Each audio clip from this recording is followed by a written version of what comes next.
cual se dedica a la investigación y capacitación de profesionales inmersos en el área de consumo problemático, ya sea en ámbito de comunidades terapéuticas, hospitales de día y procesos ambulatorios.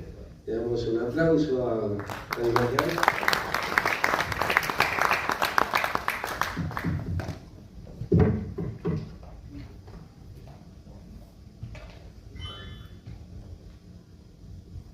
Estimados organizadores del evento, equipo técnico y público en general, tengan todos ustedes muy buenas tardes. La siguiente, por favor. La Asociación Modelo Minnesota tiene una trayectoria de más de 20 años en la prevención y el tratamiento de las adicciones, no solamente en la Argentina, como vemos, sino también en Uruguay y en España. Contamos con aproximadamente más de 100 profesionales de la salud y 19 programas que brindan una prestación de excelencia en lo que es el tratamiento de los consumos problemáticos. Siguiente, por favor. La Asociación Modelo Minnesota, desde su creación en el año 2004 por el señor Guillermo Ferrando, siempre se ha caracterizado por llevar a cabo intervenciones terapéuticas con prácticas basadas en evidencia científica, comprendiendo los desafíos que implica la capacitación de profesionales en el abordaje de síntomas actuales en materia de adicciones. Es por ello que creamos el Instituto de Formación Internacional Modelo Minnesota, el cual ya no solamente apuesta a la recuperación posible, sino también al retorno de la recuperación posible con o sin abstinencia. Es decir, poder dar tratamiento también a los que no pueden o no quieren dejar de consumir. Lo cual nos llevó directamente a la propuesta de reducción de daños, la cual hemos estudiado de modo científico en sus 3 dimensiones biopsicosocial. Y si bien las dimensiones biológicas y sociales de dicha propuesta no son muy interesantes y aportan mucho, y la evidencia científica lo demuestra cruzando el Atlántico, ahí en Suiza, en Portugal, la efectividad que tienen, nosotros en la asociación ponemos el foco en la dimensión específicamente psicológica de la propuesta de reducción de daños. ¿Y cómo pretendemos hacerlo? Siguiente, por favor. Nosotros tenemos este modelo y la idea es que podamos pensar un vínculo amoroso clásico, pero la lógica de lo que vamos a decir podría ser aplicado al vínculo con los padres, con los hijos, con los amigos, o incluso el vínculo que alguien tenga con un proyecto personal. Bien, tenemos al yo y al otro. Cuando inicia un vínculo amoroso, el yo le transfiere al otro una energía mental, que es la línea azul que vemos. La energía mental es descrita como la expectativa que alguien tiene para que esa relación funcione, para que esa relación salga bien. Pero puede que no, y entonces el vínculo termina. Y es ahí donde ponemos el acento para ver de qué modo retorna la energía mental que ya fue depositada en el otro. ¿De qué modo? Y nosotros vamos a proponer 3 modos de retorno para poder explicar este esquema. El primer modo de retorno es el duelo, el que vemos arriba, de rojo y con líneas punteadas. La energía mental que ya le deposité al otro retorna a mí, pero de a poco, en un proceso terapéutico saludable. Es un proceso muy doloroso, muy sufriente, porque esa persona amada ya no está más en tu vida, te dejó o la dejaste, o esa relación ya no daba para más, tenían que terminar. Y el proceso más saludable de poder llevar una ruptura, la proponemos como el duelo. Acá lo importante es que el duelo es de a poco, esa es la palabra clave, es de a poco. El segundo modo de retorno de la energía mental al yo es el narcisismo, y ahí la cosa cambia. La energía mental que estaba depositada en el otro retorna a uno, retorna al yo, pero no de a poco, como en el proceso de duelo, no de a poco, sino que se genera un tsunami de energía mental que retorna al yo. El yo se siente empoderado y lo que genera es la culpa sobre el otro. La persona narcisista, cual Poncio Pilato, se lava las manos y culpa al otro de la ruptura amorosa. Esa persona en su narcisismo va a poder tocar la puerta de una comunidad terapéutica y solicitar ayuda. Después, en las terapias grupales va a seguir diciendo que la culpa era del otro y que incluso es responsable de su propia internación, pero bueno, ya es algo que tendrá que trabajar en las terapias.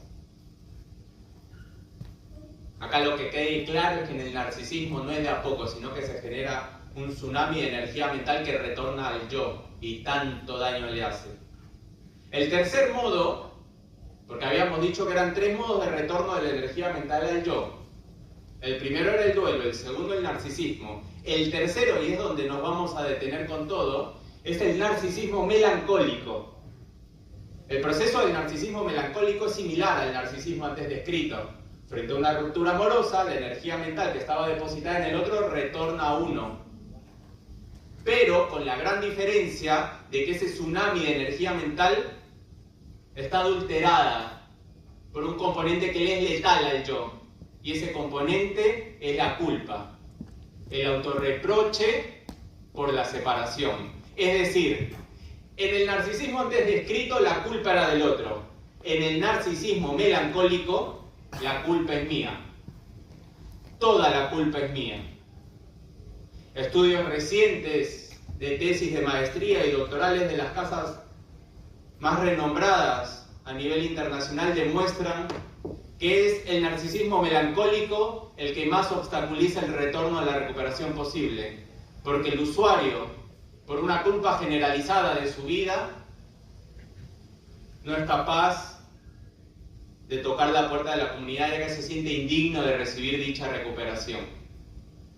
Y es ahí donde nosotros entramos con la propuesta de reducción de daños desde lo psicológico, en donde lo que se intenta reducir es ese tsunami de energía mental que retorna al yo en el narcisismo melancólico.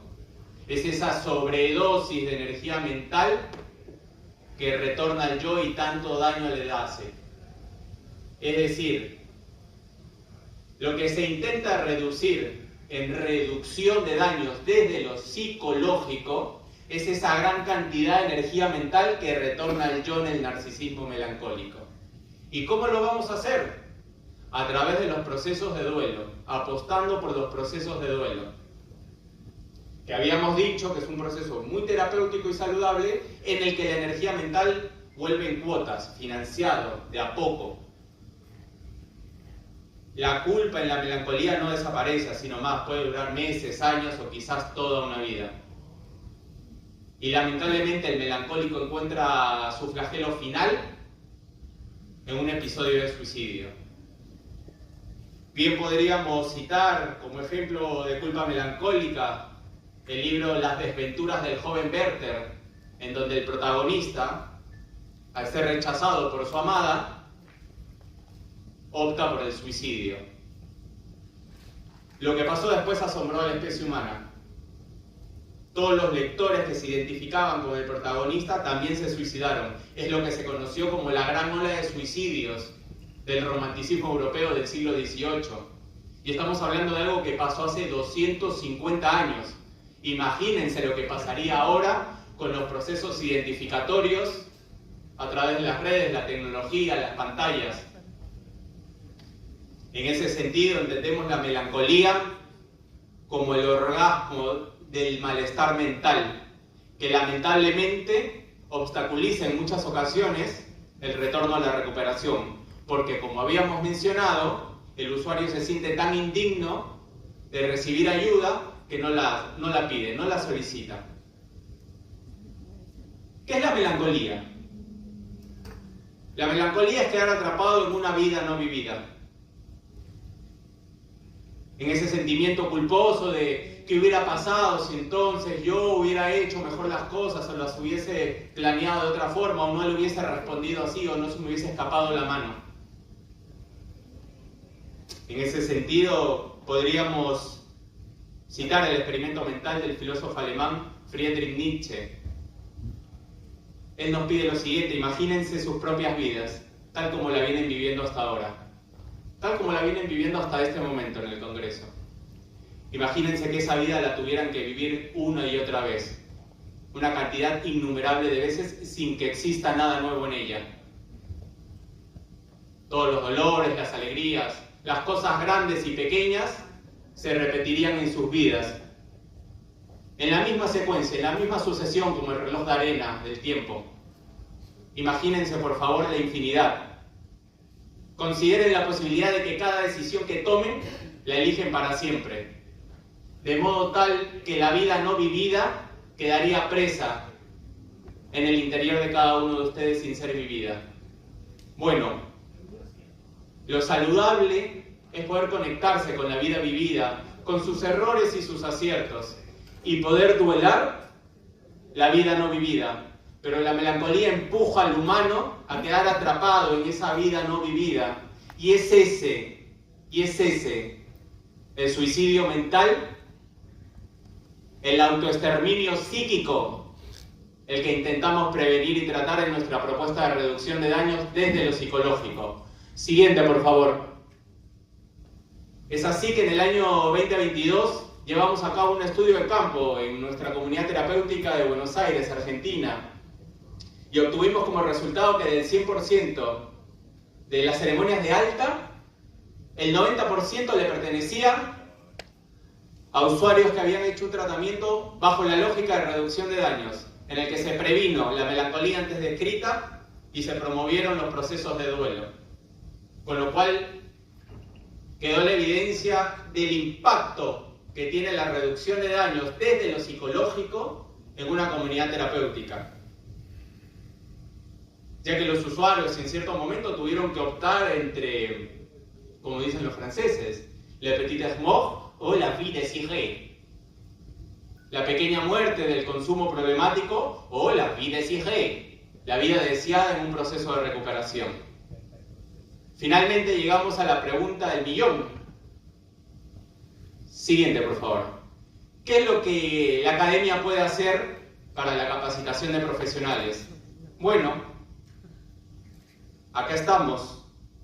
Desde el Instituto de Formación Internacional, Modelo Minnesota, estamos impulsando una formación de reducción de daños desde lo psicológico, que esté a la par con el manual de certificación de la FLAC, el modelo TAP 21 y lo propuesto por organismos como SAMHSA, para garantizar una formación de excelencia que atienda las demandas y necesidades de nuestra querida Latinoamérica, de nuestra amada región, y que a su vez esté a la altura de los más altos estándares internacionales en capacitación, pero sobre todo, que apueste a la ética profesional, que acompaña a ese usuario que se encuentra en ese estado vulnerable por estar intoxicadísimo por la ingesta melancólica del autodesprecio.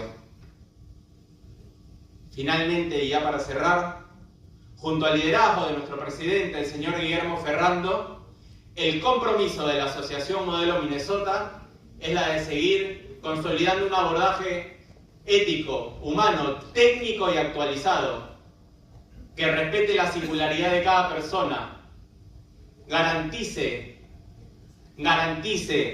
el derecho a la salud y fortalezca los procesos de recuperación desde múltiples trayectorias posibles. Muchas gracias.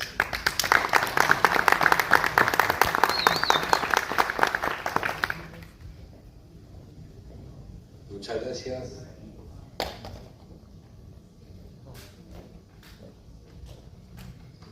Gracias, Dani. Pasamos